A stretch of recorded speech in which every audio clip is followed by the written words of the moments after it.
Hey guys, are y'all eating your peas? After this video, you may think I've officially lost my marbles. Welcome to the channel. It's Jessie with Lost Marbles Farm. We're here to talk about some peas.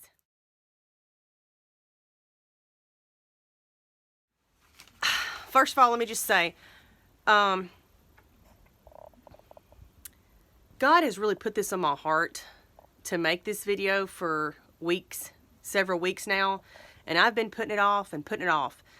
And the door's open for the opportunity to just come out here and do this and share this with you.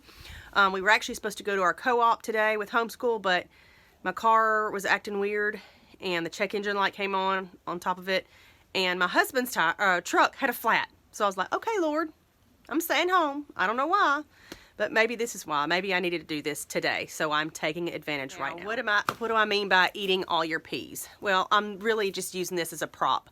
I'm not talking about the peas that you eat. I'm talking about some P words that we all need to be about right now. In case you have been under a rock lately, inflation is historic highs, and they say that it's going to continue to get higher. There are, the whole Ukrainian-Russian war going on. There's whispers of World War III.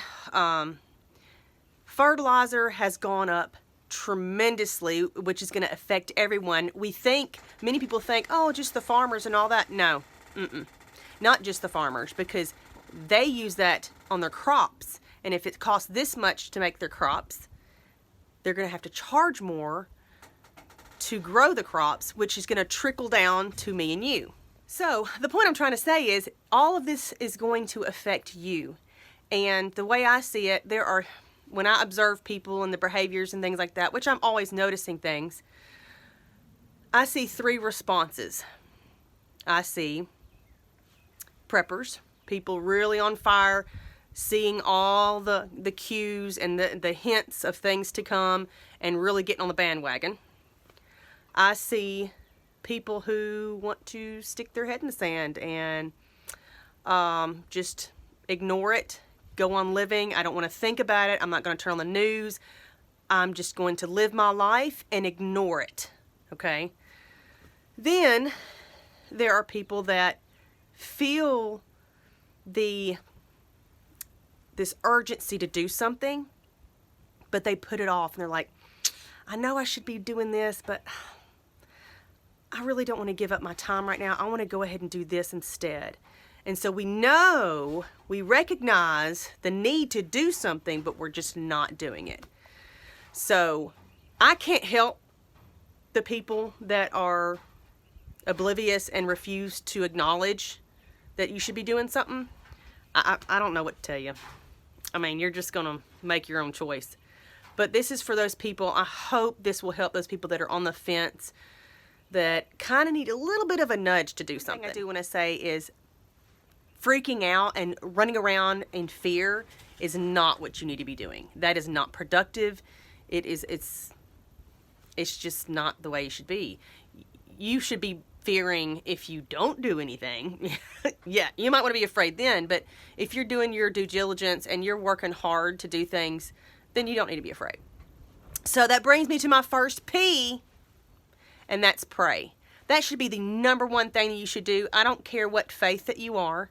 And if you are completely faithless, again, that's on you. I'm not pushing my beliefs on anybody, but for most people that have some sort of faith, you need to pray. Of course, we are Christians, and it's very important. Our faith is very important. So before you do anything, before you go through any of these other P's that I'm going to mention, you need to be in prayer. You need to get right with God. You need to decide what you want to do with Jesus. And you need to do that first, because God is going to speak to you when you're in His Word and remind you of things that you need to be doing that you may otherwise not know. So instead of attacking everything and trying to fix everything, spend time in prayer every day. I highly encourage you to do that, because in my opinion, it's the most important thing you can do. However, some people stop right there. God's going to do it. He's going to take care of everything. Really? So does that mean that you just don't You shouldn't go get a job. You shouldn't go buy groceries. You shouldn't put gas in your car because God's going to do it. Now, I understand having faith, but you got to move. You got to act, okay? You can't just sit there on a prayer and, oh, you know, God's going to take care of me, but you do nothing to prepare. Now, what would you call somebody that lives on the Gulf Coast and they know a major hurricane is coming and everyone around them is boarding up their windows, making preparations, getting extra gas for their generators, or, you know, evacuating the area. But you are not going to do that. You're just going to sit on your sofa and pray about it and say that God's going to take care of you. What do you call a person that does that? A big, giant, fat fool is what you call them. And that is foolish. God gave you a brain. You need to use it. The second P is proactive. You've got to be proactive. If you don't do something now, you're going to be the opposite of proactive, which is reactive, and you're going to be panicking. So this is to help you, everyone, get involved and do something ahead of time. While we have groceries plentiful, they may be a little bit higher, but they're only going to get higher, y'all. Okay? I promise. Then start buying a little bit extra. Okay? Start buying extra now. Be proactive. Don't wait. Because what's going to happen is you're going to sit there and wait until things start disappearing, and then you're going to panic. The next thing is, which goes along with it, is your pantry. Focus on your pantry. Don't have a pantry? Welcome to my world. I don't have a pantry either. How about underneath your bed? Oh, you've got 500 pairs of extra shoes under your bed. Maybe you should sell some of them. Are those shoes going to feed you when things get rough? Find space, okay? Throw some extra canned goods in there. Throw some extra beans in there. Do something to grow your pantry. A lot of people say, well, I've only got so much for groceries. And then I'll see those same people going out and getting their hair done for $80, or their nails done, or their tan, or all these other extravagances that are nice. They're nice, but you don't need it. Those things are not going to help you. If you do those things, I'm not shooting you down. You do them. But if you're doing those things and then telling me that you ain't got extra money, time to reprioritize. Especially if you have children that depend on you. They are absolutely at your mercy.